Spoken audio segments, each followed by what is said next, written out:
Vizag steel plant లో జరిగిన ప్రమాదం పెద్ద గుండెకోతను మిగిల్చింది. దాదాపుగా 150 టన్నుల వేడి లిక్విడ్ ఉక్కును తీసుకెళ్తున్న పాత్ర పేలిపోవడంతో ఈ ఘటన జరిగింది. అది పేలిపోయి అక్కడే పనిచేస్తున్న 8 మంది కార్మికులపైన పడింది. వాళ్ళు అక్కడికక్కడే చనిపోయారు. అందులో ఒక మేనేజర్ స్థాయి ఉద్యోగి, 4 రెగ్యులర్ ఉద్యోగులు, 3 కాంట్రాక్ట్ ఎంప్లాయీస్ ఉన్నారు. వీళ్లే కాకుండా మరో 6 ప్రాణాలతో హాస్పిటల్లో పోరాడుతున్నారు. తీవ్ర గాయాల కారణంగా పైడిరాజ్ అనే వ్యక్తి సెవెన్ హిల్స్ హాస్పిటల్లో ఇవాళ ఉదయం మరణించాడు. అంటే అక్కడ మొత్తం 9 మంది చనిపోయారు. అసలు ప్రమాదానికి కారణం ఏంటి అనే దానిపైన ఆల్రెడీ ఎంక్వైరీ కూడా మొదలైంది. ఇలాంటి పరిస్థితుల్లో మనిషి అన్న వాళ్ళు ఎవరైనా సరే దెబ్బతిన్న కుటుంబాలకు అండగా నిలబడి మేమున్నామనే ధైర్యం చెప్పాలి, పరిస్థితుల్ని చక్కదిద్దాలి. అంతేకాని ప్రమాదం జరిగిన మరుక్షణమే ₹1 ఇస్తారా, ఉద్యోగాలు ఇస్తారా అంటూ బేరసారాలు అట్టం చూడటానికి చాలా అసహ్యంగా ఉంది. పరామర్శించడానికి వచ్చిన పవన్ కళ్యాణ్, లోకేష్ గో బ్యాక్ అంటూ నినాదాలు చేస్తున్నారు. ఎంతవరకు కరెక్ట్? నేను ఏ పార్టీని సపోర్ట్ చేయట్లేదు. ఇప్పుడు లోకేష్ ఒక మంచి మాట చెప్పారు, మేము ఏదో డబ్బులు ఇచ్చి చేతులు దులిపేసుకోవడానికి రావలేదు,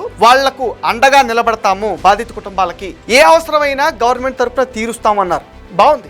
ఆ కుటుంబాలకి శాశ్వతంగా అండగా నిలబడడానికి ఈరోజు ఎన్డీఏ ప్రభుత్వం అడిగేసి గతంలో ఎప్పుడు లేని విధంగా పర్మనెంట్ జాబ్ ఇస్తామని పెద్ద మనసుతో కుమారస్వామి గారు ఒక హామీ ఇచ్చారు. కేంద్రంలో ఉన్న సెక్రటరీ గారు ఇది ఎక్కడ లేదు కదా సార్ అంటే, అవసరమైతే నేను కేబినెట్ కూడా తీసుకెళ్తా, nothing to worry, I will get it done, నాది బాధ్యత. ఎందుకంటే ఆ కుటుంబాలకు మనం అండగా నిలబడాల్సిన సమయం ఇదని ఆయన చెప్పడం జరిగింది. కానీ ఇందులో కూడా కొన్ని పార్టీలు రాజకీయాన్నే చూస్తున్నాయి. నేనైతే ఒకటే చెప్తున్నా, నిజంగా ఆ బాధిత కుటుంబాలపైన మీ అందరికీ ప్రేమ ఉంటే రాజకీయాన్ని పక్కన పెట్టి వాళ్ళకి అండగా నిలబడదాం. గవర్నమెంట్ కనుక ఇచ్చిన మాట తప్పితే అప్పుడు ప్రశ్నించండి. అంతేకాని ప్రమాదం జరిగిన మరుసటి క్షణం నుంచే బేరసారాలాడటం, డబ్బులు, ఉద్యోగాలు అంటూ లెక్కలవి చూస్తూ ఉంటే మనలో మానవత్వం చచ్చిపోయి మృగతత్వం మాత్రమే మిగిలి ఉంటుంది. సరే ఆలోచించండి.